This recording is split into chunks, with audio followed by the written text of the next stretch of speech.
erinnya Alex Waiswa Mufumbiro lijja kuba ku jjinja ery'omuwendo olw'emyaka egyo niyo giriba myaka 2 mu maaso okuva kati nti nalwanisa obwannakyemalira n'amaanyi gange gonna n'obwongo bwange bwonna n'obulamu bwange bwonna ate nga biinila Kayongo ngenda kuba muwanguzi kadde mwako biinila Kayongo nja kuba nawangula nja kuba nawangula nkubuulira amazima ga Katonda mu ggulu erinnya lirina okuba ku jjinja nkubuulira kino Kayongo leero naku z'omwezi mmeka leero ziri nnaku z'omwezi 14 Januari 2025 ow'akatabo ak'ebyafaayo mu nnyukuta ziri ze tuteekamu tuli ku point si namba nga 7 wandika mu point namba 7 ngitadde ng'ennaku z'omwezi 14 nti Alex Waiswa Mufumbiro aliba ku jjinja ly'omuwendo eribya eryabo abaawangula mu kwambala engule kuba bijja kuba era alijjukirwa bigenda kuba nabirabye obayamadibaino ngobagaine amagombe gali balya wabegomba wabirabye nabirabye byebyo byennyini ebisuubizi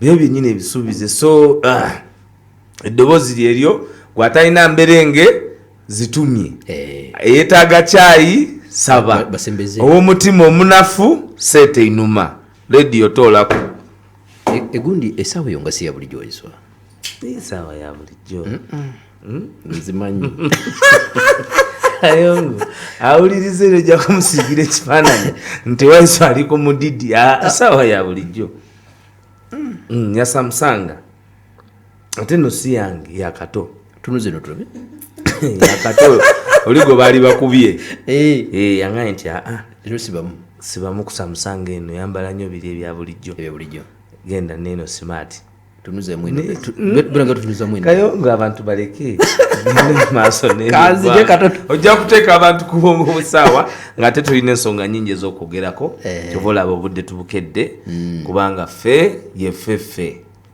we are the National Unity Platform and I'm the deputy spokesperson. Okay. Yeah. Genda kufuna obubaka buno katono waliwo tweet eziri zindabyeko ez'omugirano ku mutimbagano ogwa X ogwa president w'ekibiina ky'NUP Robert Kyagulanyi Ssentamu ze tugenda okutandikira ku kanzige katono.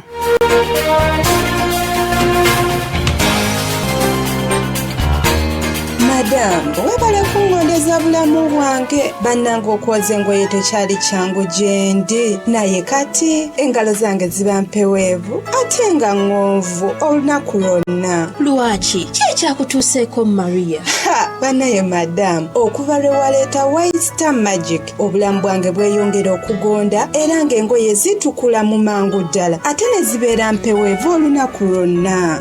White Star Magic Premium ye mukwano gwabo ab'enjawulo mu bulamu bwo, awunya bulungi era ayoza n'atukuza. White Star Magic wanjawulo ku ngalo zo. White Star Magic afuula omulimu ogwandibadde omunene omwangu ennyo era omunyuvu ddala. White Star Magic sabuni obwongo w'ebyewunyo omupya ajjudde ebirungo eby'enjawulo okuva mu Bidco ayongera ku byewunyisa bya mukyalawo. Gula White Star Magic mu dduka lyonna oba supermarket ekuli okumpi. Wulira ekyamagero ekikuuma engoye zo nga nnyonjo nnyo olunaku lwonna.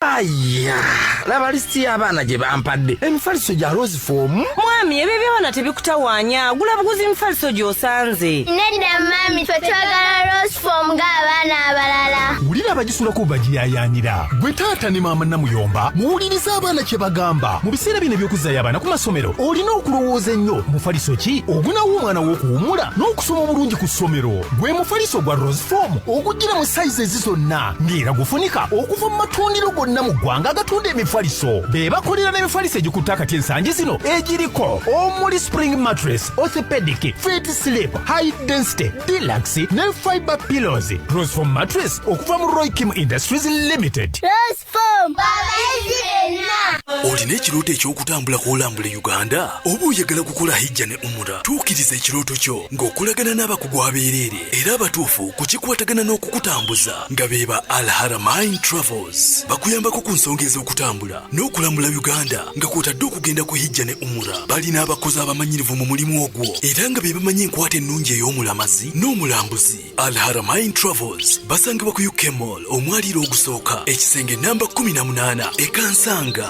ne Nakasero Market Street ku poloti 4 okuliraana ettundiro lya Steel and Tube oba bakubireko ku ssimu 256 701 977 275 oba 256 701 300 933 ne email address haramainuganda@gmail.com. Al Haramain Travels, turning dreams to reality. YPA Goats Farming Project bakuguliddewo olujjo olw'okugaggawala okuyita mu kulunda embuzi. Balina embuzi ez'olulyo nga zikula mu myezi 6 n'ofuna amagoba. Bakusomesa n'ofuna amagezi ag'ekikugu ku kutandika